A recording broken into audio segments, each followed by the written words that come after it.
Welcome, one and all, throughout time and space for this episode of Weebs on the Weekends, the podcast where we break down the anime news highlights of the week and give a retrospective look on an anime that premiered 10 years ago. Almost had a goofy moment there. For today's episode, we will cover the fourth week of October 2022, during which we will conclude our voice actor spotlight on Yuki Kaiji, where he portrays the character Megumi Hanemura in the 2012 anime franchise Blast of Tempest. We will also give our thoughts on whether Blast of Tempest deserves to be resurrected or reburied. My name is Sam Martinez. I'm a full-time automobile mechanic, part-time weeb, and with me, as always, is my co-host Jay Johnson, part-time weeb, full-time Daigoku counselor. Timecodes, description, dibbly-doos and numbers and all that fun stuff.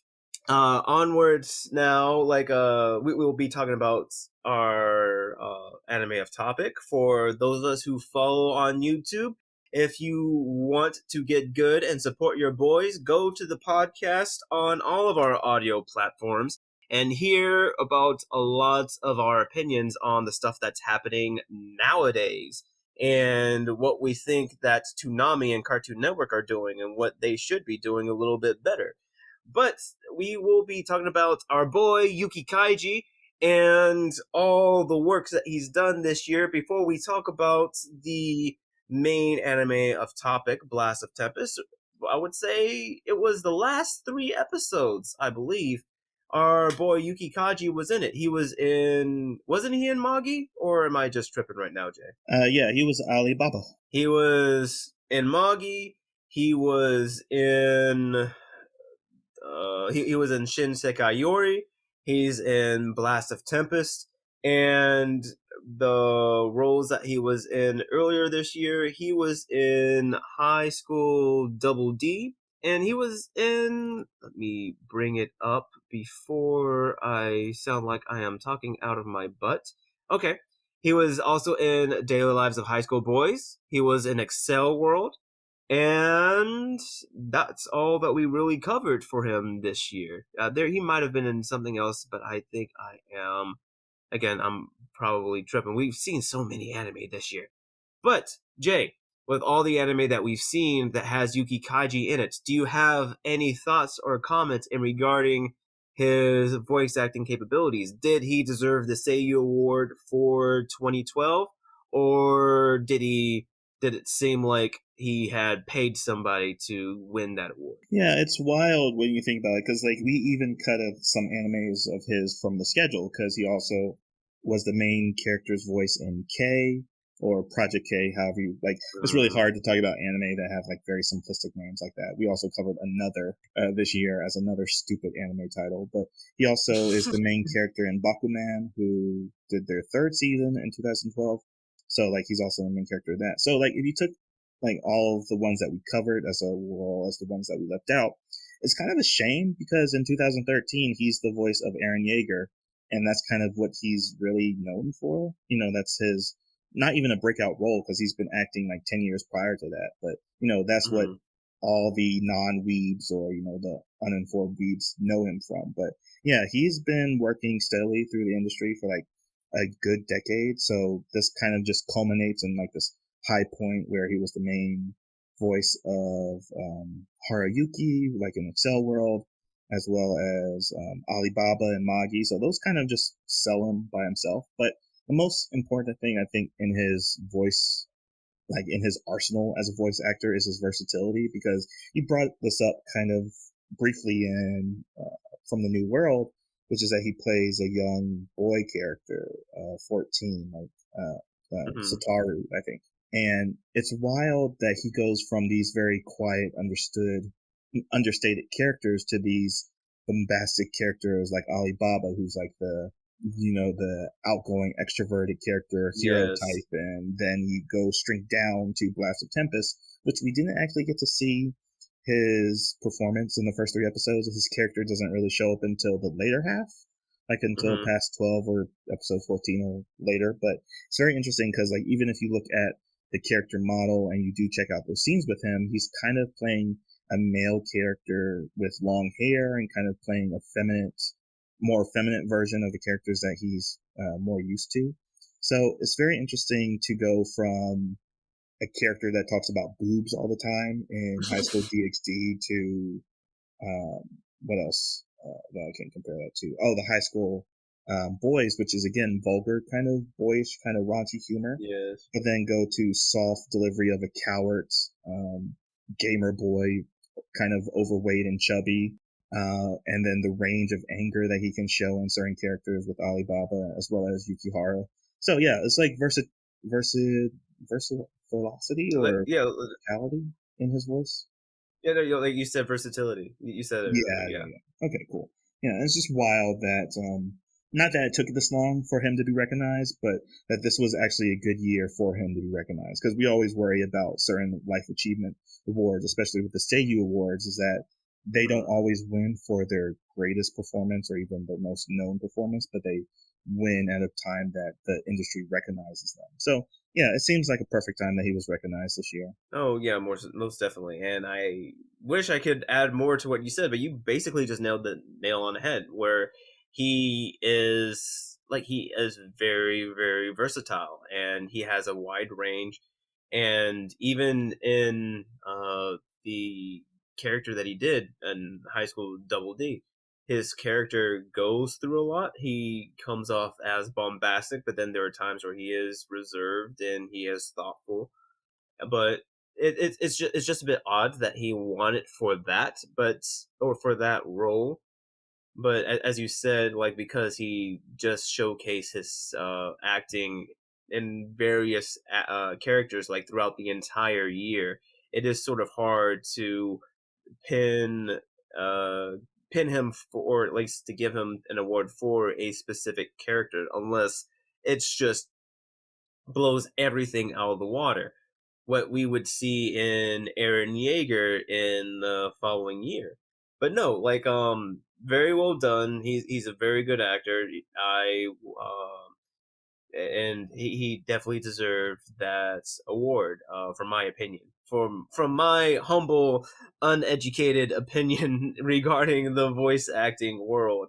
But do you have any other final thoughts regarding Yuki Kaiji's career over the year 2013 before we go on to the main anime?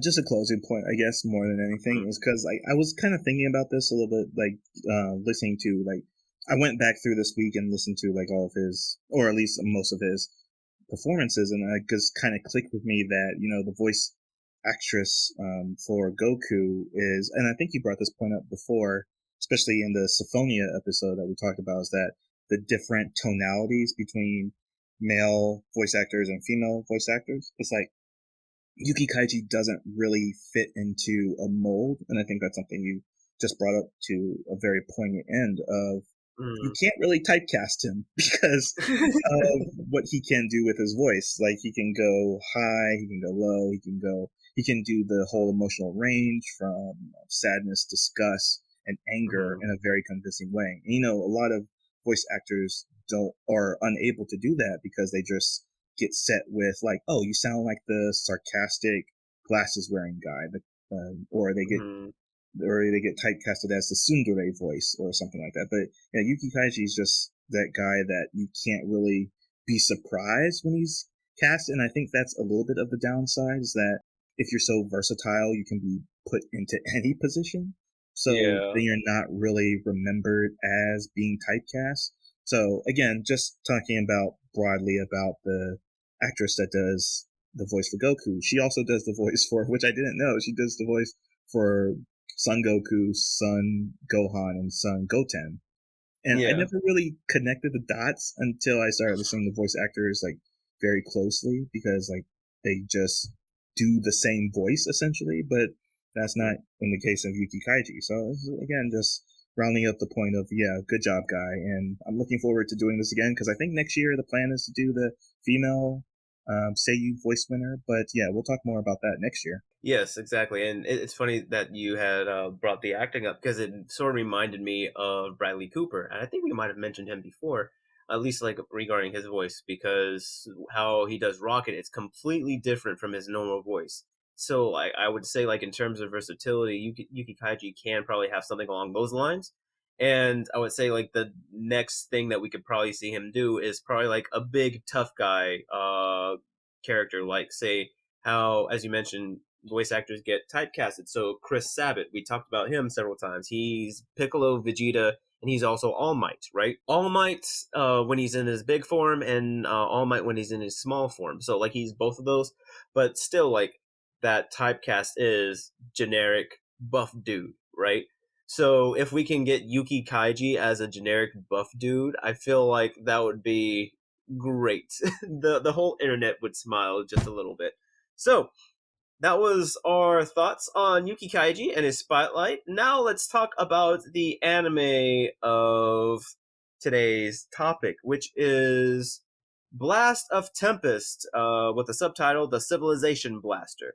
Now, Jay, this was your pick of anime. Why was this your pick, and where have you heard about this anime? Yeah, wildly, I didn't know this anime existed until, I just even mentioned it, is that my recent visit, or not recent visit to MomoCon, but my 2019 visit to MomoCon, a lot of the Hmm. times with conventions, especially in the uh, America or United States, is that they sometimes have these movie rooms where they'll show like 24-hour schedules of certain series. Like they bring back, like they might have a theme. It's just like some random programmers kind of wet dream, essentially. Like, oh, let me show you like original Sailor Moon or the original Gun Die or Gun Blaster or whatever.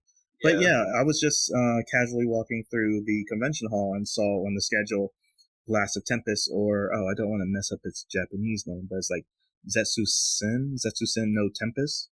Hmm. And me being not terribly a big nerd of Shakespeare, but I was like, I wonder if that is the Japanese translation for Shakespeare's Tempest, which oddly enough it kind of is. So I'll probably talk more about that later on. But yeah, it was just a casual thing where I sat down, watched the first episode, and I was like, oh, Studio Bones, this is going to be good stuff. And then I fell asleep.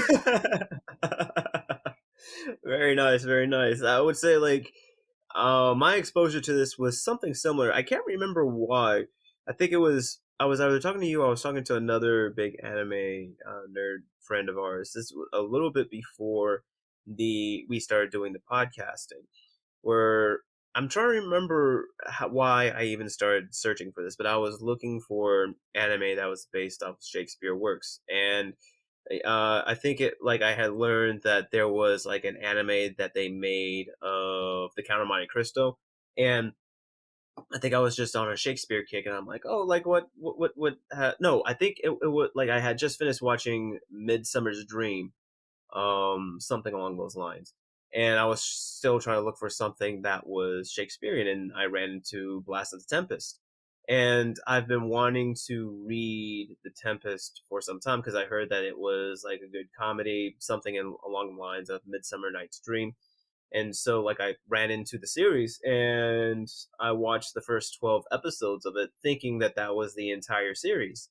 And looking back at it now, having to rewatch it, I learned that it's a full 24 episodes. And now it's like it's like as I'm watching this, it's like sort of like one of those things. It's like forget what you know, throw everything out the window. It's like you have to re-experience everything again. Very much with Shinsei Kayori because I was going back through and I was rewatching that, and I thought that that was just a 11 or 12 episode anime, very much like another, where I thought the story was just nice and tightly compacted, just in 12 episodes, and like nope, 24 episodes. You get 24 episodes. You get 24 episodes. You know that sort of thing. So that's the headspace that I had coming in, Jay. I had seen just a little bit more than you, but why don't you give us the brief synopsis, and then we can talk a little bit more about Blast of Tempest. All right. So it's based off a manga series of the same name, which ran from 2009 to 2013. It only has 10 volumes. So the 24 episodes is properly, paced out, even though the anime technically did occur as the manga series was ending. So don't know how true the anime ending is to the manga ending, so might have to double check that down the line. But yeah, this is a shonen as well as in the genre of dark fantasy and mystery, and it's animated by Studio Bones, like you said, for 24 episodes and available on Crunchyroll. And the thing that struck me first when I was watching it, it was like, oh, I know exactly why no one talks about this because Hmm. that's the problem with a lot of Studio Bones properties, which I notice is that they don't really stand out to they are very anime. I guess I'm using that very in a demeaning kind of way, but it does Yeah. file into the same category, I think, as like JC Staff.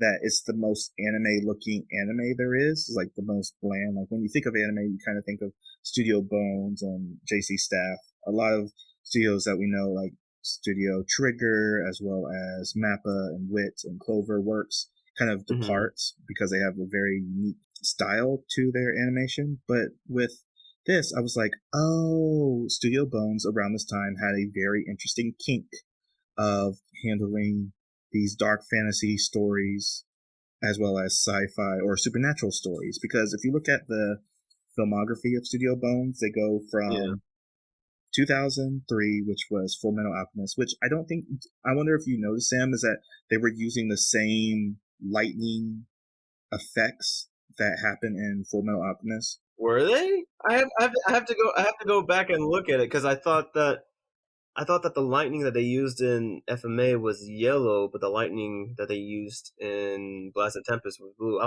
They may be the same color. I'll have to go back and look. Maybe I'm projecting or maybe misremembering, but as soon as it happened inside of the series, I was like, that's just the Full Metal Alchemist transformation sound. And I was like, damn, okay. But anyways, yeah, going from 2003 to this, I think this is the next installment that I'm thinking about. But oh no, what was next was Darker Than Black, which was in Yeah. 2007. So from Full Metal Alchemist in 2003 to Darker Than Black in 2007. This is 2012, and then they followed this up with Blood Blockade Battlefield, which all kind of Yeah. feel in the same wheelhouse of each other. They look the same. I mean, even the one of the main antagonists in the first three episodes kind of looks like Ling or Kimberly from Full Metal Alchemist. It has a very similar character design. So I was kind of struck in the sense of, oh, this is why no one remember these because they just all feel the same and they kind of go over everyone's heads and no one talks about it because of that reason. It had the Lego Movie problem. He's too generic. We can't pick him out from the crowd. Right. And to be fair, that they did find success in Bungo Straight Dogs because they did that in Yeah. 2016, and that's in like its fourth season now, and it's kind of the same thing of playing with literature as well as superpowers and a mystery and a same thing essentially.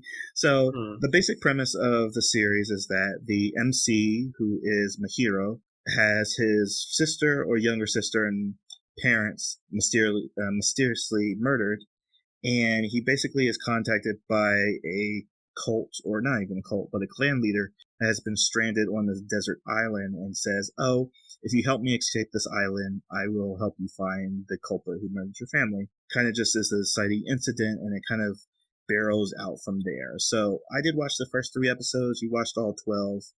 And I am terribly impressed with Hmm. how this started because nowhere in the Wikipedia, nowhere in any synapses of websites that talk about the series mention superpowers. And it was, or Really? yeah, it is wild that that's such a glaring omission that would kind of sell the series more than it does. So, nixed a kind of news story previously about the superpower system, Sam. But since you're more of the Hmm. hard set magic guy, how do you feel about how they explained and used the magic in the first three episodes? Oh, I loved it. It was it's great. The power system, it's very tight knit. And it's funny that you bring up Fullmetal Alchemist because it has a very similar hard set system to Fullmetal Alchemist. Or Fullmetal Alchemist, it's just taking alchemy and making it real. It's like it's just equivalent exchange, right? You're just changing one something from one form to another.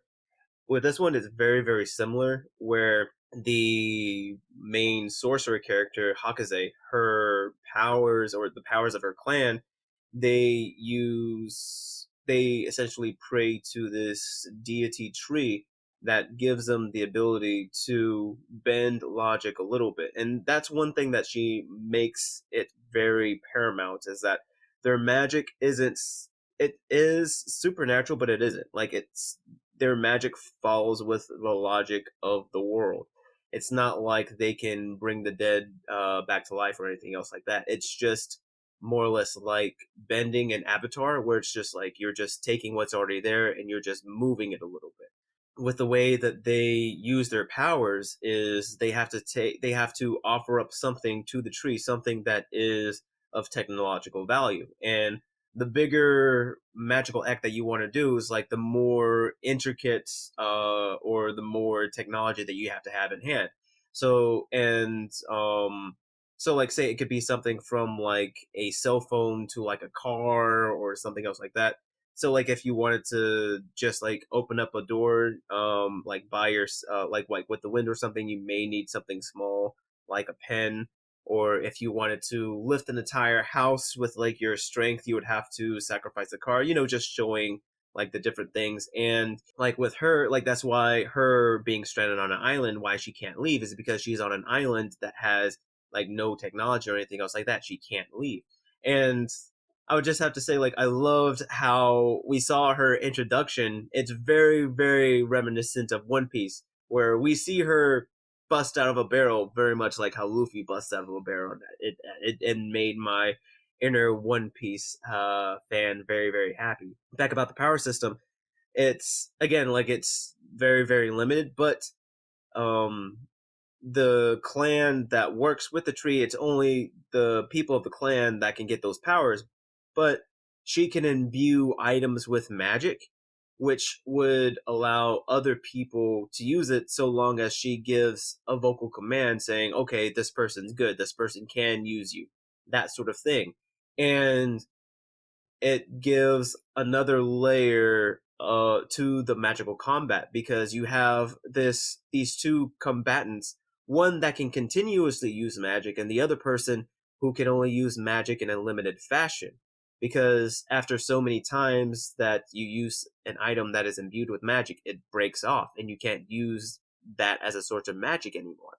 So I just it's just very, very well done. And like they make their rules and they stick to it, and I love them for it. So that's sort of my thoughts on the magic. And the way that it was animated, it was very, very well done. And I think they, like you said, Jay, with them, with what they've done with Full Metal Alchemist, they just basically use their schools, their tools, and their skills in order to animate those same or similar sequences in this franchise. Yeah, because it's very interesting. Like I think you nailed it on the head about the power system and how it's very easily comprehensible. Again, like it's not Mhm. terribly like they don't use the word. I don't think they use the word, like Full Metal Alchemist word of equivalent exchange, but you see it in real time. Where and like in the first three episodes, there's two battles where one's with like a shotgun and the other is with a spear user, Mhm. and the spear user guy basically does an incantation. So again, you say the importance of verbal commands or the use of prayer essentially to the tree, that it sacrifices the car to like kind of set off this like grenade minefield kind of effect. And it's interesting because channel they go a little bit into like what the how the actually the works with bending the logic, because it doesn't kind of make sense, but it's like if the body Mhm. exists, then you're basically you can use your because your body exists, you can use your body to teleport essentially. So it's like, okay, I get it. So almost anything you can imagine, so like imagination is kind of like the power source of the power as well, because it's like as long as you can logic it out, essentially, you can use a certain power. And it's really interesting because I kind of enjoyed seeing the teleporting people. It reminded me of Mob Psycho's second season, where one of the big bads was a teleporter. And Mhm. essentially, the only way you can beat the teleporter was like to confuse them.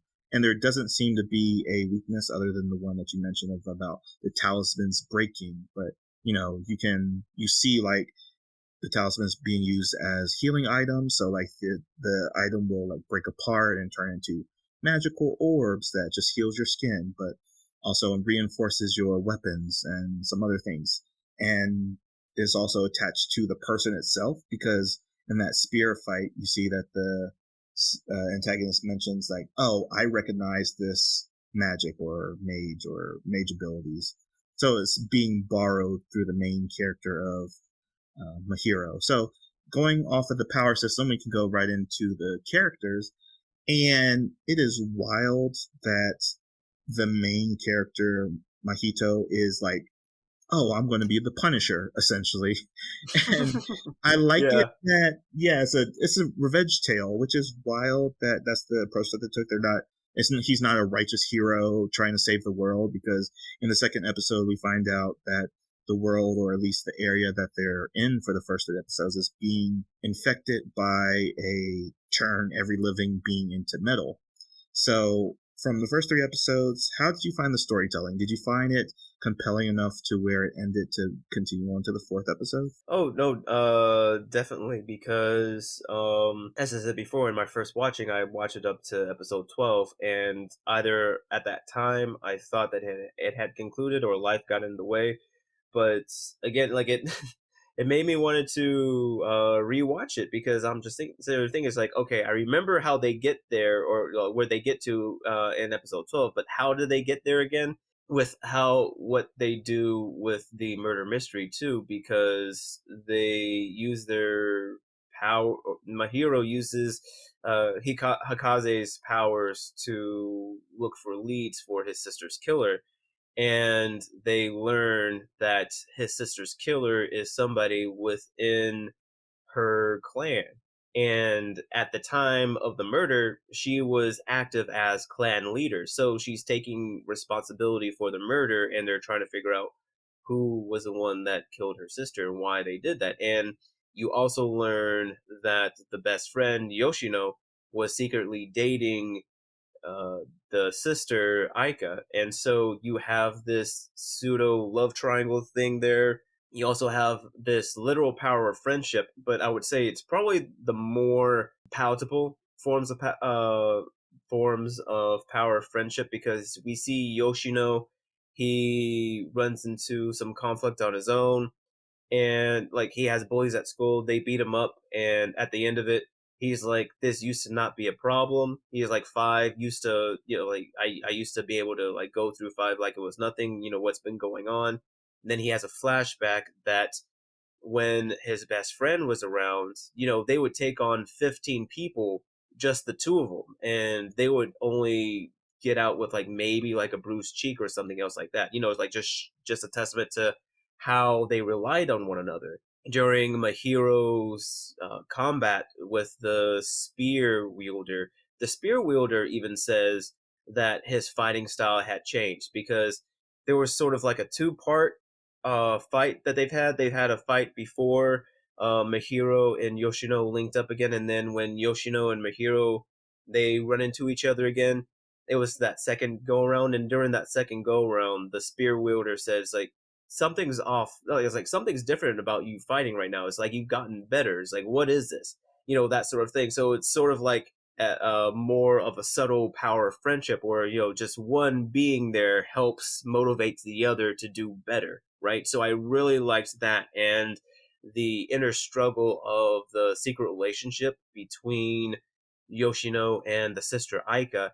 It gives a sort of unseen wedge that is placed between the two. And so you want them to be together, but then you have that wedge that sort of creates this unspoken inner conflict that's there as well. So their characters really do make the story a little bit more interesting, in seeing how they would resolve these conflicts, because as you said before, Mahiro, he's on this vengeance rampage, and then you're just thinking, it's like, how is he going to take to the fact that his best friend was dating his little sister, and he didn't tell him about that? So that's sort of what makes the story a little bit interesting for me. One question that I want to throw to your way, Jay, is because you said that you have, or at least I'm assuming that you have read all of the Tempest. I want to know just like how much inspiration did this series draw from the Tempest? Was like, is the story very close or very similar to the Tempest, or is the only thing that is referencing the Tempest is some of the lines of dialogue that the characters say?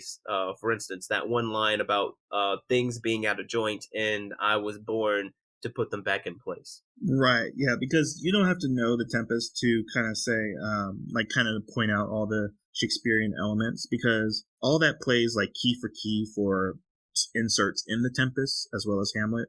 So the dialogue is one, the thematic elements is two. So it's you can't say it's really a anime version of the Tempest, but there's enough thrown in. So again, it's like I don't want to ruin anything because it feels like that's spoiler. Because if I tell you which character in Tempest Mahiro is, you kind of know his trajectory. So like in that way, it's like if you knew what the parallel was, you're like, oh, that's how the story ends, kind of way.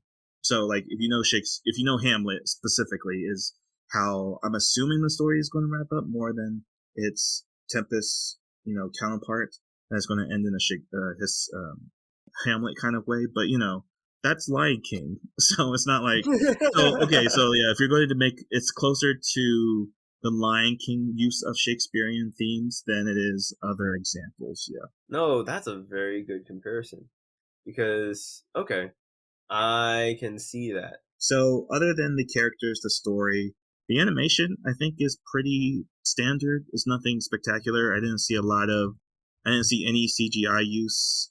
I didn't see any terribly out of pacing issues of like cell animations. And Studio Bones is really good with that because they kind of stick with a style. They stick with a quote unquote generic kind of style. Like it looks like the same as anything that they produced in the 2010s. So I Hmm. didn't find any of it jarring. Is that Did you feel about that, especially with the fight scene, Sam? I think you complimented the choreography as well as like a lot of the impacts and clashes with like sitting or moving objects that got flicked as all the destruction was going on. Even with the helicopter scene that blew up a temple or tunnel, Oh that yeah. the missiles weren't CGI, which you would kind of expect them to be in this kind of time period. But yeah, it seemed like the animation still holds up. Oh my goodness, yes. And the thing that I love that they did in this animation that I wish that they sort of did in Fairy Tale was the magic circles, right? The magic circles were hand drawn. In Fairy Tale, the magic circles were CGI, and it they weren't the best. But like in this, with the magic circles, especially with the shields, like it felt like it was a part of the world, and it felt cohesive, and it didn't feel like it was taken away from the fight, but just more or less embellishing it and adding to it. Whereas sometimes in Fairy Tale, like the only times that Fairy Tale would like the after effects with the magic circles felt like it added to the fights as if they were zoomed off in the distance where it was so small that the resolution was really high, but even then you had to be like miles and miles away from the character to even see that. That's sort of one thing that I wish Fairy Tale had done that this series had done better. But no, I definitely agree with you in regards to the animation, how clean that it was. Do you have any thoughts or closing comments that you would like to make before we would go on to our final questions, Jay? Oh no, we could get into if it passes the 3 episode test and if it is going to be Mm. resurrected or reburied. But yeah, we always watch 3 episodes, and 3 episodes to give it a chance because we are busy anime weebs watching too much anime this season. With the 3 episode test, again, I think I'm going to be in the camp of that it fails because, like you said, there's 24 episodes, and that was the original plan that came out, weekly release in 2 cours. So they had the 24 episodes planned out originally. I think this is one of those cases that the 6 episodes would have been more, relevant to the conversation that we usually have. But because the third episodes, or at least the first 3 episodes, kind of don't go too much, don't go anywhere really. Like, so again, the first episode sets up the world, sets up the characters. We have conflict of an antagonist, and as well as the mystery setup of this disease that's turning people into metal. But other than that, the third episode kind of just ends with a whimper, and I wasn't terribly impressed to continue it after that because like, oh, this is kind of neat, I guess. The magic system is kind of cool, but they were just clashing a couple times, so it just looks like superheroes just battling against each other. So, if you're not so in tune with the magic system, then there's not much appeal to it. Again, you don't really get attached to mahiro as a main character because it's really hard to get behind someone that's just out for revenge. I mean, the Punisher, again, I made that example to the Punisher because I feel the same way. It's like, I'm not doing this for revenge. I'm not doing this for justice. I'm doing it for revenge, which is, I guess, a common theme within like Daredevil and Punisher stories. But it is interesting that the conflict between the two main leads is that they're brothers, but one of the brothers slept with the sister, or was it a relationship with the sister? So I think that dynamic is a strength that you kind of pointed out, is that, yeah, this kind of triangle that we've seen done so poorly before. I mean, we've seen this kind of most recently with, Magi might be an example with Alibaba, Aladdin, and Morgana. But even then, like, it was like Aladdin's relationship with Morgana, it was more friendly, whereas Alibaba and Morgana's, it was more set up to be more romantic. Yeah, and I think that kind of helps that the sister's dead, so it's kind of a kind of foregone conclusion about how that might resolve. It's just like, okay, just man up and tell your brother that you had feelings for his sister or whatever, or dating in secret. But then there's this secret girl on a secret island somewhere waiting to be rescued, so there's some level of damsel distress, but it's kind of a badass good girl because she had to be isolated on an island to be removed from the situation. She was that much of a problem. They had to strand her on an island, and she still found a way to talk to the outside world. It's crazy. Message in a bottle. But yeah, for the first 3 episodes, I'm going to say it failed. But for the Resurrect or Reburied, bringing it back to rewatch it fully in today's day and age, I think I'm going to side on that it should be resurrected. It's very interesting what you said about the 3-episode test, because I may be in agreement with you there, because as I said, my first run through, I thought that I had watched everything. Like, I've gotten past episode 12, and in my mind, it's like, oh, I've already seen the entirety of the story. And for the first 3 episodes, they work for the first 12 episodes. And, going back and learning that there's a whole nother set of 12 episodes that I haven't seen, it's just sort of like, as you said, like, they probably needed to do a little bit more work to show that this show was going to be a lot longer than what it was. So I would probably have to, even though as much as I love the first 3 episodes, I probably have to agree with you that it doesn't pass the 3-episode test, because it felt like it really just feels like it's just going to set you up for a 12-episode anime, and that's going to be it. It doesn't feel like it's going to be much longer than that. So I would agree with you there, and I would also agree with you in resurrecting it, because I remember, and even now, when I was watching it, it was so much fun. And even watching the first 12 episodes, like, it was very good. It did pacing well enough to where it gave you enough action, and it gave you enough relaxed time to catch up with it. So that you're not like overwhelmed, or that you're not just like 100 speed go the entire time. You can sit down and you can recollect things, but it doesn't leave you in that place for too long. So it is very well done, and I want to see how the rest of the anime finishes, because I'm not familiar with the work of the Tempest. So and it has been a while since I've read or seen Hamlet for real. So right now I'm sort of going in this sort of blind, to speak. So I'm very, very that's where my thoughts are with this anime. But yeah, gentle listeners, that was our thoughts on the Blast of the Tempest with the 3-episode test, where it was both fail from the both of us in regards to the length of the series, and it was a resurrect from the both of us in that you should go out and watch it.